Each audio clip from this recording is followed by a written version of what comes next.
எங்கள் சேனலுக்கு வரவேற்கிறேன். எல்லாம் பாருங்கள், எல்லாம் என்ஜாய் பண்ணுங்கள். இது இருந்தால் கமெண்ட் இருந்தால் சொல்லுங்கள். எனக்கு தெரிஞ்சதை போடுறேன் வீடியோவை.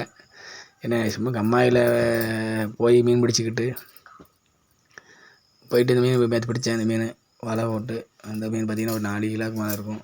இது ஒரு சிசி கெண்டை பெருசாக திடீர்னு நேற்று விழுந்து கம்மாயில் விழுந்தது. விரால் பிடிக்க தான் போனோம். 2 தேலி விழுந்தது. தேலியை போட்டு வரல. இந்த மீன் வந்து ஒரு 4 கிலோ இருக்கும். 4 கிலோ இருக்கும். 4 கிலோ இருக்கும்.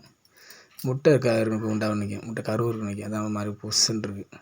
இது குஞ்சு 2 குஞ்சு விட்டு நெறிக்கூடும். நேரில் பார்த்து அந்த பை அரிசி பையோட நீளம் இருக்குது. இது வந்து ஒரு குறவைக்கு கண்ணு டிஃப்ரெண்ட்டாக இருக்குது. ஏன்னா கண்ணு டொயங்கின்னு நீட்டிகிட்டு இருந்தால் அந்த விரால் இருக்குல்ல, கம்மாயில் பிடிச்சது தான். அன்றைக்கி விற்கிறது கொண்டு வரேன். 10 விரால் இருக்கும். ஒவ்வொரு விரால் 1 கிலோ இருக்கும்.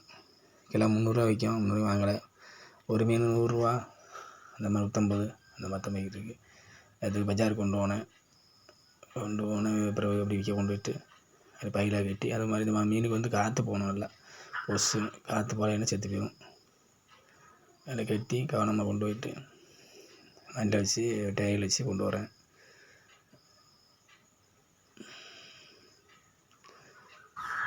வண்டி கட்டி அப்படி கிளம்பி